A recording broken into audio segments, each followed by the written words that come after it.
Hello student, કેમ છો દરેક જણ? મજામાં? હવે લાસ્ટ લેક્ચરની અંદર આપણે છઠ્ઠું ચેપ્ટરના વ્યવહારિક દાખલાઓ વિશે આપણે વાત કરેલી. એની અંદર જે કંઈ વાત હતી એમાં આપણે સમીકરણ બનાવીને ચલ એક્સની કિંમતો શોધેલી. હવે અહીંયા જે કંઈ દાખલા આપેલા છે, હવે જે દાખલા દેખવાના છે તે આપણે આલેખવાળા દાખલાઓની વાત કરવી છે. તો આલેખ ઉપર આધારિત જે દાખલાઓ છે એની અંદર ધારો કે બે કોન્સેપ્ટ આપણે સમજવાના છે. એક કોન્સેપ્ટ છે કે ax plus by greater than c અને બીજો કોન્સેપ્ટ છે ax plus by less than c. બે પ્રકારના દાખલા આવશે, લેસ ધેન અને ગ્રેટર ધેનના. અને એની જોડે જોડે ax plus by greater than or equal to c અને ax plus by less than or equal to c. એટલે greater than or equal to પણ હોઈ શકે, કાં તો less than or equal to પણ હોઈ શકે. હવે તમારે આ જે કંઈ પદ આપેલું હોય, એટલે જે કંઈ અસમતા આપી હોય એનું તમારે આ રીતે કોષ્ટક બનાવવાનું. જે ચલ એક્સ અને ચલ વાયની કિંમતો આપણે નક્કી કરીશું. એક્સની કિંમત 0 લેવામાં આવે તો એને અનુરૂપ તમારી જોડે વાયની કિંમત કઈ આવે છે એ આપણે નક્કી કરીશું. એ જ રીતે વાયની જગ્યાએ 0 મૂકીને એક્સની કિંમત કઈ આવે છે તે આપણે નક્કી કરીશું. એક ઉદાહરણ લઉં. જેમ કે તમારી જોડે એક સમીકરણ છે x plus y greater than 5. તમારે આનો આલેખ દોરવાનો છે. આલેખ દોરીને તમારે એનો પ્રદેશ નક્કી કરવો છે. તો સૌથી પહેલાં તમારે આ રીતે કોષ્ટક બનાવીશું, એક ટેબલ. ચલ એક્સ, આ ચલ વાય. એક્સની જગ્યાએ 0 મૂકી દઈએ તો વાય ઇઝ ઇક્વલ ટુ 5. તમે જ્યારે આ કોષ્ટક બનાવો છો ત્યારે તમારે ઇક્વલ ટુની અસમતા વિચારવાની. તમારે ઇક્વલ ટુની અસમતા વિચારો. X plus y is equal to 5. એટલે હવે એક્સની જગ્યાએ 0 હોય તો વાય ઇઝ ઇક્વલ ટુ 5. વાયની જગ્યાએ 0 હોય તો એક્સ ઇઝ ઇક્વલ ટુ 5. ત્યાર પછી તમારે આ રીતે એક્સ અક્ષ અને વાય અક્ષ દોરવાની. ત્યાર પછી એક્સ અક્ષ અને વાય અક્ષ. એક્સ અક્ષ અને વાય અક્ષ ઉપર હવે આ જે કંઈ વાત છે એ આપણે ચોપડામાં જ કરવાની છે. તમારા ચોપડાની અંદર ફૂટપટ્ટી અને પેન્સિલની મદદથી તમારે આલેખ દોરવાનો છે. એના માટે કોઈ પણ પ્રકારનો ગ્રાફ પેપર તમારે લાવવાનો હોતો નથી, કારણ કે પરીક્ષામાં પણ ગ્રાફ પેપર આપતા હોતા નથી. અને તમે તમારી રીતે જો સમજવા માટે ગ્રાફ પેપરનો યુઝ કરો તો મને કોઈ વાંધો નથી. એટલે અહીંયા 0, પછી 1, 2, 3, 4, 5. એ રીતે વાય અક્ષ ઉપર 1, 2, 3, 4, 5. હવે એક્સની જગ્યાએ 0 તો વાય ઇઝ ઇક્વલ ટુ 5. એટલે આ 0, 5 બિંદુ થયું. આ એક્સની જગ્યાએ 5, 0 એટલે આ બિંદુ થયું. તો હવે આ રીતની એક રેખા દોરવાની. આ તો ખ્યાલ છે ને તમને? આ તો તમને ખ્યાલ છે ને કે ભાઈ એક્સની જગ્યાએ 0 તો વાય ઇઝ ઇક્વલ ટુ 5 એટલે આ 0, 5 બિંદુ થયું કહેવાય. આ જે બિંદુ થયું તે 5, 0 બિંદુ થયું કહેવાય. તો આ બંને બિંદુઓને જોડતી આ રીતે રેખા દોરવાની.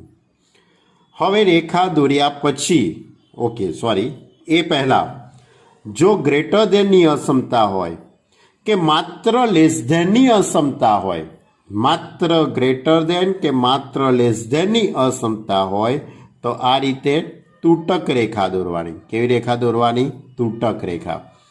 અને greater than or equal to કાં તો less than or equal to હોય તો આ રીતે સ્ટ્રેટ લાઇન, સળંગ રેખા દોરવાની. ઓકે. હવે તમારે જે કંઈ અસમતા આપેલી છે એમાં ઉગમ બિંદુ 0 0 મૂકી દેવાનું. કયું બિંદુ મૂકવાનું? 0 0.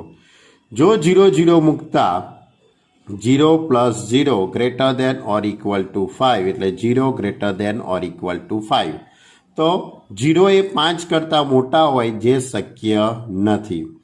એટલે એનો અર્થ એવો થયો કે આ અસમતા એ ઉગમ બિંદુ બાજુના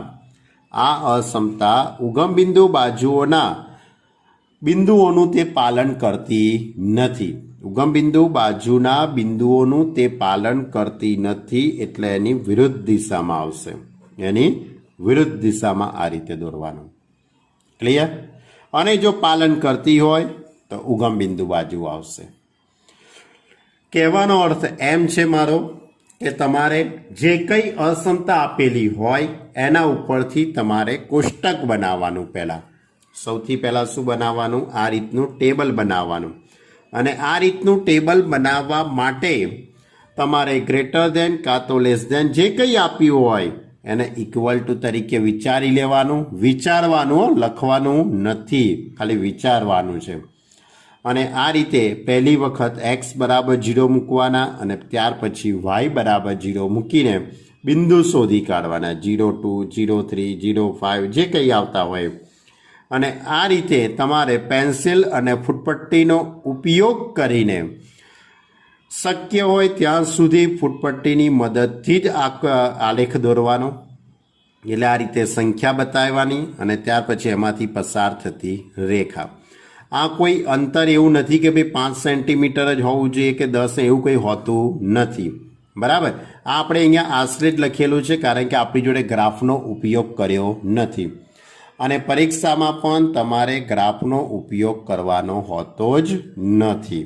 ઓકે, તો આની પર આધારિત આપણું આખું સ્વાધ્યાય 6.2.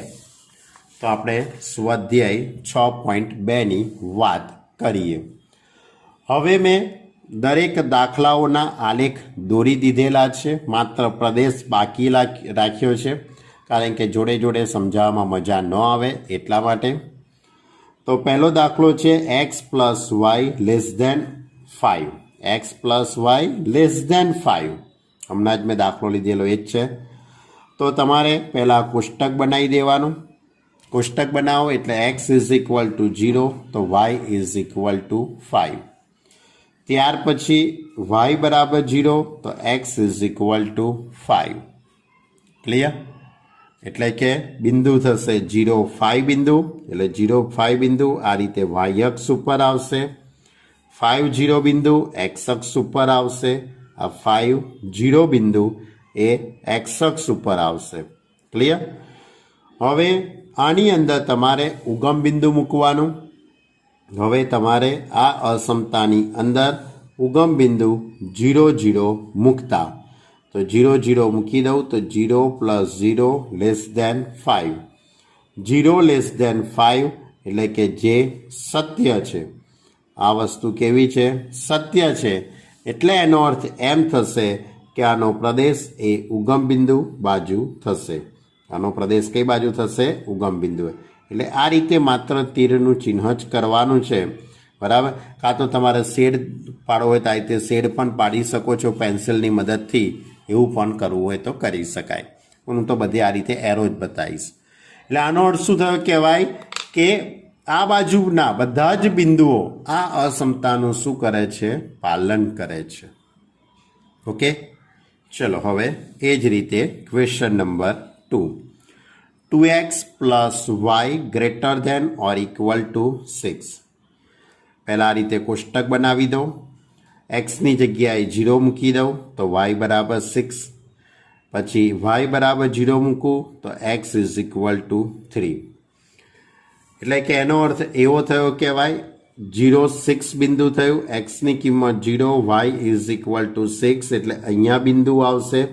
આ બિંદુ 0 6 એ અહીંયા આવશે y અક્ષ ઉપર.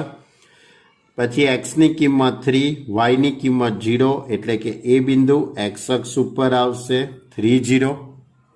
ઓકે, જો એક્સની જગ્યાએ 0 એટલે કે આ રીતના બિંદુ થયા. હવે અહીંયા મેં સળંગ રેખા દોરી. કેમ સળંગ રેખા દોરી? કારણ કે greater than or equal to છે. Greater than or equal to છે એટલા માટે આ રીતે સળંગ રેખા દોરવાની. હવે ઉગમ બિંદુ મૂકી દઉં આની અંદર. ઉગમ બિંદુ 0 0 ને આ અસમતાની અંદર મૂકી દઈએ. 2x plus y greater than or equal to 6 માં મૂકતા બરાબર. તો એની અંદર મૂકી દઈએ તો શું લખી શકાશે? એક્સની જગ્યાએ 0 એટલે 0 ઇન્ટુ 2 એટલે 0 plus 0 greater than or equal to 6 એટલે 0 greater than or equal to 6 એટલે એક્સ 0 મોટા હોય જે સત્ય નથી. આ વસ્તુ સત્ય નથી. એટલે એનો અર્થ એવો થયો કહેવાય કે આનો પ્રદેશ કઈ બાજુ આવશે? ઉગમ બિંદુની વિરુદ્ધ દિશામાં. ઉગમ બિંદુની વિરુદ્ધ દિશામાં આ રીતનો પ્રદેશ આવશે. ક્લિયર? ખ્યાલ આવે છે ને દાખલાઓમાં? જો ઉગમ બિંદુ પાલન કરે તો પ્રદેશ કઈ બાજુ? ઉગમ બિંદુ બાજુ. જો ઉગમ બિંદુ પાલન ન કરે તો પ્રદેશ કઈ બાજુ? ઉગમ બિંદુની વિરુદ્ધ દિશામાં. ક્લિયર? ઓકે, ચલો question number 3. 3x plus 4y less than or equal to 12. પહેલાં કોષ્ટક બનાવી દઈએ. એક્સની જગ્યાએ 0 તો y ઇઝ ઇક્વલ ટુ 3 અને y ઇઝ ઇક્વલ ટુ 0 તો x ઇઝ ઇક્વલ ટુ 4. એટલે બિંદુ કયું થયું? પહેલું બિંદુ 0 3. 0 3 બિંદુ ક્યાં આવશે? y અક્ષ ઉપર આવશે 0 3 બિંદુ. અને એક્સ અક્ષ ઉપર જે બિંદુ આવશે તે બિંદુ કયું હશે? 4 0. એક્સ અક્ષ ઉપર બિંદુ કયું આવશે? 4 0. હવે ઉગમ બિંદુ આપણે આની અંદર મૂકી દઈએ. ઉગમ બિંદુ 0 0 એ અસમતામાં મૂકી દઉં. 3x plus 4y less than or equal to 12 તો એક્સની જગ્યાએ 0 વાયની જગ્યાએ 0 less than or equal to 12 એટલે 0 less than or equal to 12 એટલે આ પદ કેવું થયું? સત્ય છે. આ અસમતા કેવી છે? સત્ય છે. એટલે આ અસમતા એ ગાણિતિક રીતે સત્ય છે. એટલે એનો પ્રદેશ કઈ બાજુ આવશે? ઉગમ બિંદુ બાજુ. એનો પ્રદેશ કઈ બાજુ આવશે? ઉગમ બિંદુ બાજુ. ક્લિયર? અને મેં સળંગ રેખા દોરી. કેમ સળંગ? કારણ કે less than or equal to. બરાબર? માત્ર લેસ દેન હોત તો તૂટક રેખા દોરત. ઓકે, તો આ જ રીતે ચોથો દાખલો છે. ચોથા દાખલામાં y plus 8 greater than or equal to 2x. 2x ને આ બાજુ લાવી દીધા એટલે -2x plus y greater than or equal to -8. પછી માઇનસ વડે ગુણાકાર કર્યો. કારણ કે આપણું જે સ્વરૂપ છે, કોઈ પણ અસમતાનું જે સ્વરૂપ છે તે ax plus by less than or equal to c કાં તો પછી ગ્રેટર દેન c. એટલે કે પહેલાં x વાળું પદ, પછી y વાળું પદ અને પછી અચર પદ. એ સ્વરૂપમાં આવવું જોઈએ. એટલે 2x minus y less than or equal to 8. Minus વડે ગુણાકાર કરવાથી અસમતા બદલાઈ ગઈ. હવે એક્સની જગ્યાએ 0 મૂકું. એક્સની જગ્યાએ 0 મૂકું તો y is equal to -8. y is equal to -8.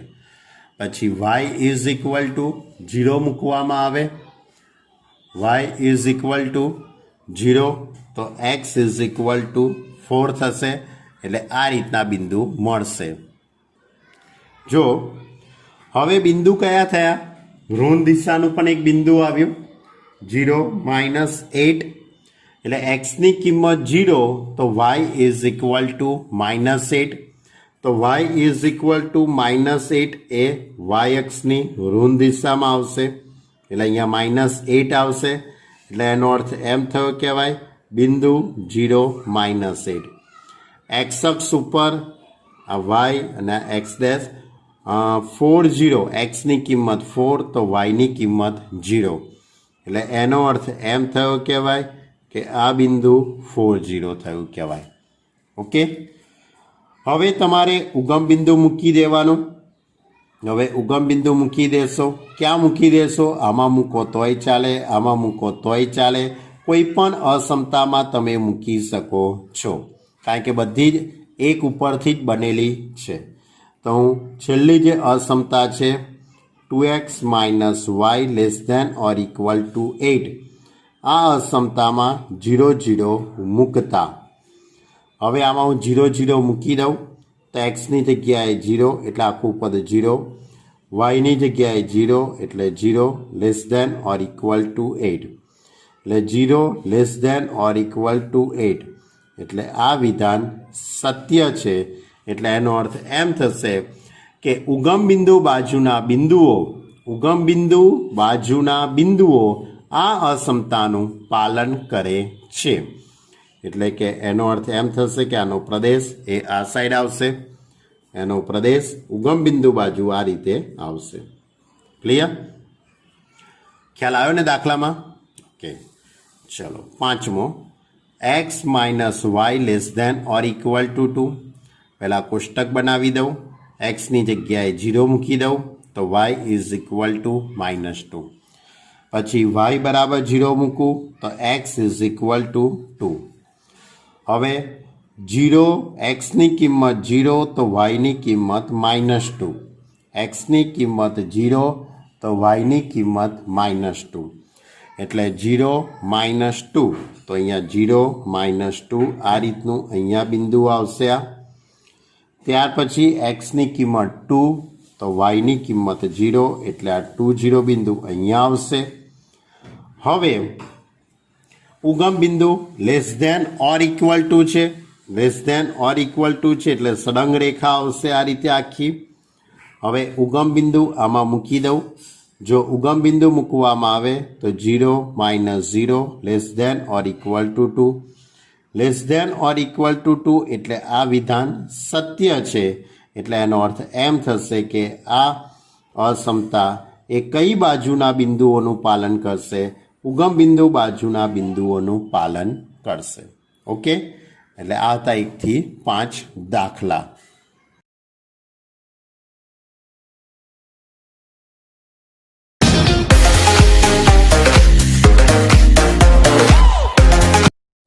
જો હવે આપણે આગળનો જે વિડીયો આપણો દેખેલો એની અંદર સ્વાધ્યાય 6.2ના 1 થી 5 દાખલાનો અભ્યાસ કરેલો। હવે આપણે સ્વાધ્યાય 6.2નો છઠ્ઠો દાખલો લઈએ।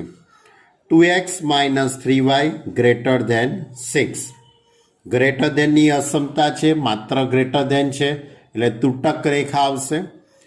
હવે પહેલાં કોષ્ટક બનાવી દઉં, x = 0 તો y = -2, y = 0 મૂકી દઉં તો x = 3।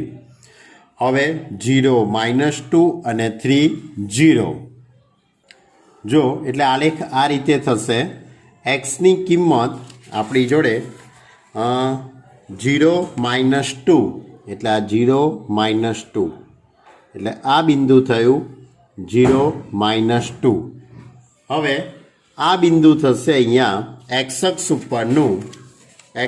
ઉપરનું બિંદુ 3 0 એટલે આ 3 0, આ એક્સ અક્ષ, વાય અક્ષ, x' y'।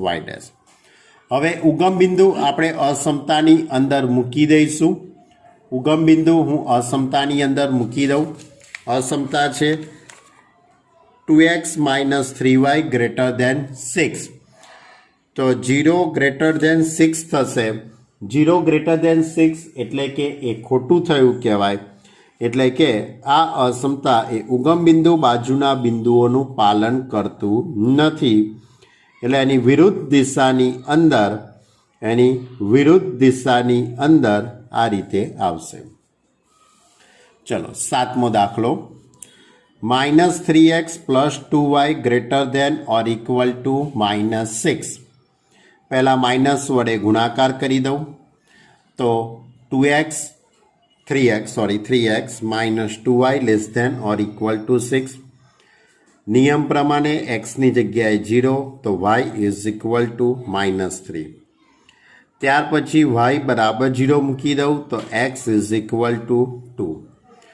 હવે 0-3 તો 0-3 બિંદુ એ અહીંયા આવશે આ 0-3 બિંદુ વાય અક્ષ ઉપર 2 0 બિંદુ અહીંયા એક્સ અક્ષ ઉપર હશે એટલે કે આ 2 0 બિંદુ હવે ઉગમ બિંદુ આમાં મૂકી દઉં તો 0-0 <6 એટલે કે જે સત્ય છે એટલે એનો પ્રદેશ એ ઉગમ બિંદુ બાજુ આવશે ઉગમ બિંદુ બાજુના બિંદુઓ આનું શું કરે છે પાલન કરે છે ઓકે ચાલો આઠમો દાખલો છે કે 3y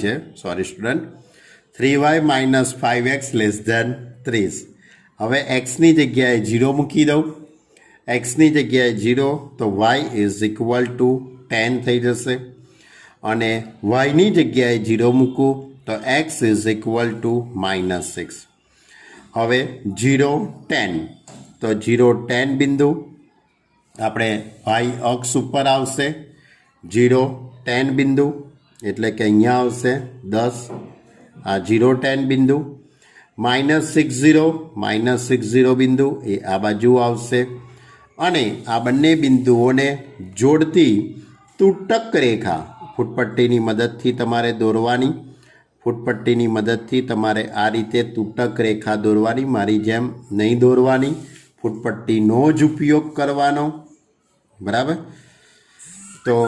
0-10 પછી આ છે -60 આ ઉગમ બિંદુ આ એક્સ અક્ષ આ વાય અક્ષ આ એક્સ ડેશ અને this is a y dash હવે આ બિંદુઓ હવે ઉગમ બિંદુને આ અસમતામાં મૂકી દઉં ઉગમ બિંદુ આ અસમતા મૂકું તો 0-0 <30 0-30 એટલે કે જે સત્ય છે એટલે એનો અર્થ એવો થશે કે ઉગમ બિંદુ બાજુના બિંદુઓ આ અસમતાનું શું કરે છે પાલન કરે છે આ રીતે ક્લિયર આવા ઘણા બધા દાખલા બની શકે ભાઈ ચલો આગળ હવે આગળના જે બે દાખલા છે એની વાત કરું 9મો અને 10મો દાખલો તો 9મા અને 10મા દાખલાની વાત કરતા પહેલાં એક નાનકડી એવી તમને માહિતી આપું કે રેખાઓ બે પ્રકારની હોય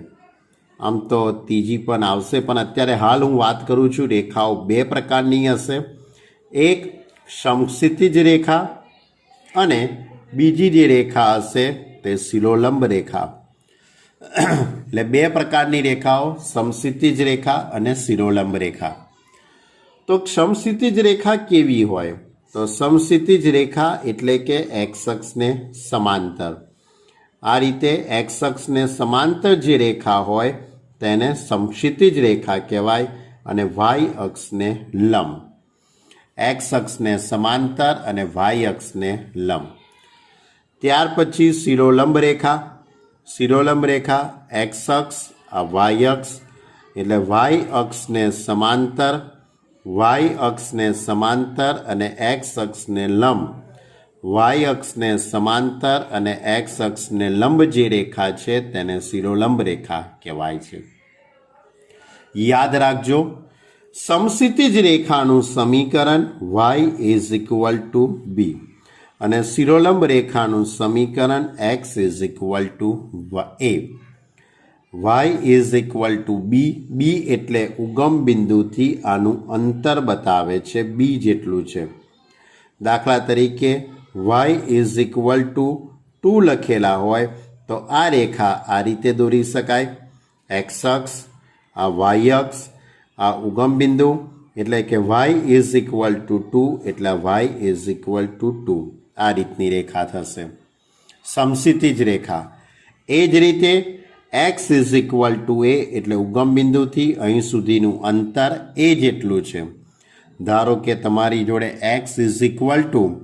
7 છે x = 7 તમારે આની આકૃતિ દોરવી છે આનો આલેખ દોરવો છે આ રેખા દોરવી છે તો આ રીતે વાય અક્ષ આ એક્સ અક્ષ x = 7 એટલે કે શિરોલંબ રેખા થઈ કહેવાય આ રીતની રેખા આનું ઉગમ બિંદુથી આટલું જે અંતર છે તે કેટલું છે 7 એકમ છે આનો અર્થ એવો થશે. એટલે રેખાઓ બે પ્રકારની છે, એક સમક્ષિતિજ રેખા અને શિરોલંબ રેખા. આ બંને વચ્ચેનો તફાવત તમે જરાક ધ્યાનથી સમજી લેજો. આટલો ભાગ છે એનો તમે શક્ય હોય તો સ્ક્રીનશોટ પાડી લો. શક્ય હોય તેને પોઝ કરીને તમે આટલા ભાગનો તમે સ્ક્રીનશોટ પાડી લો. આના વિશેના વધુ પડતી વાતો આપણે 10મું ચેપ્ટર રેખાઓની અંદર આના વિશે આપણે વધુ વાત કરીશું. અત્યારે તો તમારે એટલું જ સમજવાનું છે, y ઇઝ ઇક્વલ ટુ લખ્યું હોય એટલે સમક્ષિતિજ રેખા અને x ઇઝ ઇક્વલ ટુ લખ્યું હોય એટલે શિરોલંબ રેખા. ક્લિયર? આની અંદર લેસ દેન ને ગ્રેટર દેન ઓર ઇક્વલ ટુની બધી અસમતા આવશે. તો હવે આપણો 9મો દાખલો. 9મા દાખલાની અંદર y લેસ દેન -2.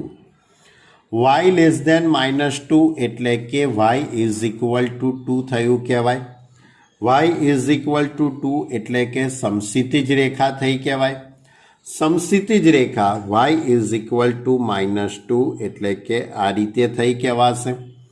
એટલે ઉગમ બિંદુથી ઋણ દિશાની અંદર ઉગમ બિંદુથી આ રીતે ઋણ દિશામાં y ઇઝ ઇક્વલ ટુ 2. હવે અહીંયા લેસ ધેનની અસમતા છે, માત્ર લેસ ધેન છે એટલા માટે મેં તૂટક રેખા દોરેલી છે. માત્ર લેસ ધેન કે માત્ર ગ્રેટર દેન હોય તો તૂટક રેખા દોરાય છે. એ જ નિયમ આમાં પણ લાગુ પડશે. હવે y લેસ ધેન -2 એટલે yની કિંમત -2 થી નાની. yની કિંમત -2 થી નાની. આ રેખા કોની છે? y is equal to -2. -2 થી નાની એટલે કઈ બાજુ જશે? આ બાજુની દિશામાં આવશે. ક્લિયર? આ yની કિંમત -2 થી નાની. ખ્યાલ આવે ને 9મા દાખલામાં? ચલો 10મો દાખલો. x ગ્રેટર ધેન -3 એટલે x ઇઝ ઇક્વલ ટુ એટલે કે એનો અર્થ એવો થશે શિરોલંબ રેખા થઈ કહેવાય. અને -3 એટલે ઉગમ બિંદુથી આ બાજુ ઋણ દિશામાં -3 આવશે. એટલે આ x ઇઝ ઇક્વલ ટુ -3. હવે xની કિંમત -3 થી મોટી. -3 થી મોટી એટલે કે આ રીતે આ બાજુનો પ્રદેશ આવશે. એટલે આ બાજુના બધા બિંદુઓ આવશે. ક્લિયર? તો આ હતું આપણું સ્વાધ્યાય 6.2ના 1 થી તે 10 સુધીના દાખલા. હવે સ્વાધ્યાય 6.3ની પણ મારે થોડીક વાત કરવી છે. એના પણ 1-2 દાખલાની વાત કરીએ આપણે. તો સ્વાધ્યાય 6.3ની અંદર જે દાખલા આપેલા છે એમાં 2 રેખાઓ આપી હોય કાં તો 3 રેખા આપી હોય એટલે એક કરતાં વધુ રેખાઓ આપી હોય ત્યારે તમારે એનો ઉકેલ ગણ ત્યારે એનો કોમન પ્રદેશ કેવી રીતે શોધવો એની આપણે વાત કરીશું. ક્લિયર? તો આ સ્વાધ્યાય 6.3 એ પણ ખૂબ જ મોસ્ટ આઈએમપી સ્વાધ્યાય છે. આ સ્વાધ્યાય 6.3નો ઉપયોગ આપણે 12મા ધોરણની અંદર એક ચેપ્ટર છે સુરેખ આયોજન કરીને એક ચેપ્ટર આવે છે એની અંદર આનો ઉપયોગ કરીશું. તો જુઓ 6.3 x greater than or equal to 3 અને y greater than or equal to 2. એટલે સૌથી પહેલી જે રેખા છે, સૌથી પહેલો જે ગ્રાફ છે એ x greater than or equal to 3. તો આપણો પ્રશ્ન x greater than or equal to 3 અને બીજો છે y greater than or equal to 2. તો પહેલાં હું આનો આલેખ દોરું. તો x greater than or equal to 3 એટલે કે આ રીતે સળંગ રેખા. Sorry student. x is greater than or equal to 3 એટલે કે શિરોલંબ રેખા થશે. x greater than or equal to 3 xની કિંમત 3 થી મોટી એટલે કે એનો પ્રદેશ આ બાજુ આવશે. આ જે અસમતા છે એનો પ્રદેશ આ બાજુ જમણી બાજુ આવ્યો એમ કહેવાશે. ઓકે. હવે y greater than or equal to 2. y greater than or equal to 2. તો yની કિંમત y greater than or equal to 2 એટલે y આ રીતે સમક્ષિતિજ રેખા થશે. y ઇઝ ઇક્વલ ટુ 2 એ સમક્ષિતિજ રેખા થશે. y greater than or equal to 2 એટલે વાયની કિંમત 2 થી મોટી. 2 થી મોટી એટલે આ રીતનો પ્રદેશ આવશે. તો y greater than or equal to 2 એનો પ્રદેશ આ રીતે છે. x greater than or equal to 3 એનો પ્રદેશ આ રીતનો છે, આ સાઈડનો. તો તમારે આ બંનેની કમ્બાઇન્ડ આકૃતિ દોરવાની છે. બંનેના આલેખને ભેગા કરીને તમારે કોમન પ્રદેશ વિચારવાનો છે. તો કયો થશે તમે વિચાર કરો. તો જો x greater than or equal to 3 એટલે કે આ x greater than or equal to 3, એક્સની કિંમત 3 થી મોટી એટલે આ બાજુનો ભાગ આખો. y greater than or equal to 2 એટલે સમક્ષિતિજ રેખા. y ઇઝ ઇક્વલ ટુ 2 સમક્ષિતિજ રેખા અને yની કિંમત 2 થી મોટી એટલે આ બાજુનો. તો બંનેનો કોમન પ્રદેશ વિચારો, તમે ધ્યાનથી વિચારજો. એક્સની કિંમત 3 થી મોટી એટલે આનો પ્રદેશ આ બાજુ છે. yની કિંમત 2 થી મોટી એટલે આનો પ્રદેશ આ બાજુ છે. તો બંનેનો કોમન પ્રદેશ આટલો થશે કે નહીં થાય? બંનેનો કોમન એરિયા આટલો થવાનો ને, આ રીતે અનંત સુધી. સમજ્યા કે ના સમજ્યા? આ કોન્સેપ્ટ આખો નવો કોન્સેપ્ટ છે. એટલે હવે જે દાખલા આપેલા છે એની અંદર એક કરતાં વધારે રેખાઓ આપેલી છે, એક કરતાં વધારે સુરેખ અસમતાઓ આપેલી છે. એનો આલેખ દોરવાનો અને એનો કોમન પ્રદેશ આપણે વિચારીશું.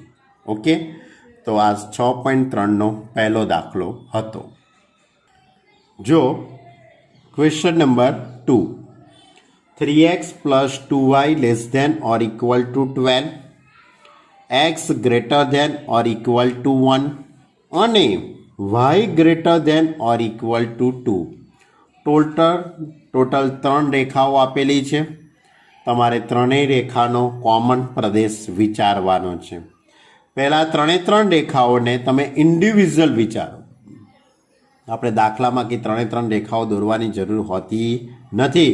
તમારે તો ફાઇનલી જે આકૃતિ બનતી હોય, ફાઇનલી જે ગ્રાફ બનતો હોય તે વિચારવાનો છે. હવે એક્સની જ પહેલાં હું આની વાત કરું. એક્સની જગ્યાએ 0 તો y ઇઝ ઇક્વલ ટુ 6. પછી y is equal two 0, y is equal two 0 તો x ઇઝ ઇક્વલ ટુ 4. એટલે 0, 6 બિંદુ અને 4, 0 બિંદુ એટલે આ બિંદુ થયું કહેવાય. આ બંને બિંદુઓને જોડતી રેખા દોરી કાઢું. જો એટલે 3x plus 2y is equal to 12. પહેલાં હું તમને રફકામની અંદર 3 રેખાઓ દોરી બતાવું. એક્સ વાય, એક્સની કિંમત 0 તો y is equal to 6, y is equal two 0 તો x ઇઝ ઇક્વલ ટુ 4. હવે આ રેખા દોરું તો 0, 6 એટલે અહીંયા બિંદુ આવશે 0, 6, 4, 0 બિંદુ અહીંયા આવશે. ક્લિયર? અને એમાંથી પસાર થતી આ રેખા. ક્લિયર? હવે આની અંદર કઈ અસમતા આપી છે આપણને રકમમાં? Less than or equal to. કઈ અસમતા છે? લેસ ધેન ઓર ઇક્વલ ટુની અસમતા છે. Less than or equal to એટલે ઉગમ બિંદુ આપણે મૂકી દઈએ તો ઉગમ બિંદુ આનું પાલન કરે છે. એટલે આનો પ્રદેશ આખો આ બાજુ આવશે. આ અસમતાનો પ્રદેશ એ ક્યાં આવશે? આ રીતે નીચેની તરફ. હવે બીજી બે રેખાઓ છે x greater than or equal to 1. X greater than or equal to 1 એટલે શિરોલંબ રેખા થશે. એક્સ ઇઝ ઇક્વલ ટુ 1 એકથી મોટી એટલે કે આ રીતનો પ્રદેશ આવશે આ બાજુનો. પછી ત્રીજી રેખા y is equal to y greater than or equal to 2. Y greater than or equal to 2 એટલે વાયની કિંમત 2 થી મોટી. વાયની કિંમત 2 થી મોટી એટલે આ રીતનો પ્રદેશ આવશે. તો હવે આ 3 રેખાઓ તમારે એક જ સમતલની અંદર, એક જ યામ સમતલની અંદર દોરવાની છે અને એનો કોમન પ્રદેશ કયો આવશે તે આપણે વિચાર કરીએ. તો આ પહેલી રેખા બરાબર 4 છે અને એનો પ્રદેશ કઈ બાજુ હતો? આ રેખાનો પ્રદેશ આ બાજુ છે.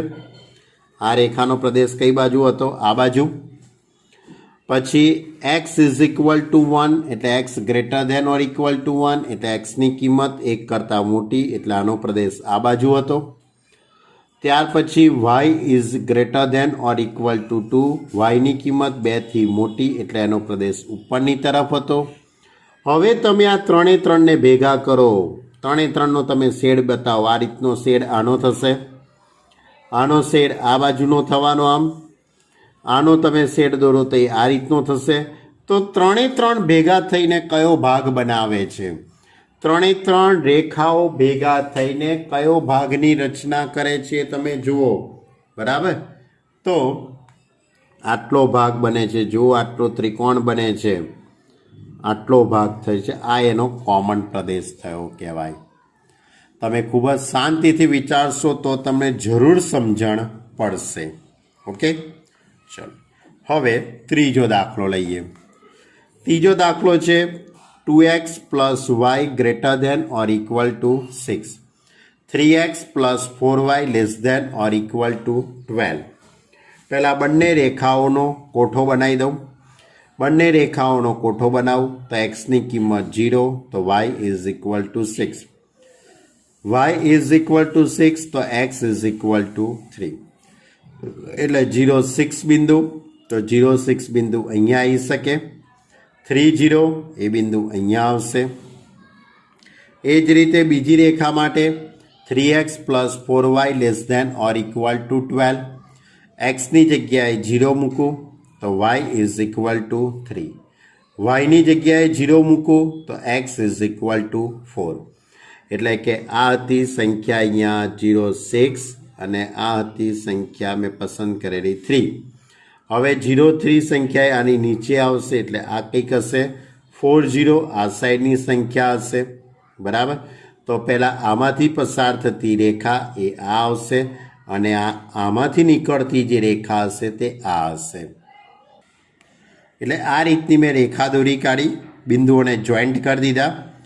તો આ જે રેખા થઈ તે 2x plus y is equal to 6 એટલે greater than or equal to 6. હવે તમે આમાં ઉગમ બિંદુ મૂકી દો 0 0. તો 0 ગ્રેટર ધેન 6, તો 0 ગ્રેટર ધેન 6 એ ઉગમ બિંદુ એનું પાલન કરતું નથી. 0 ગ્રેટર ધેન 6 એટલે અસમતા ખોટી છે.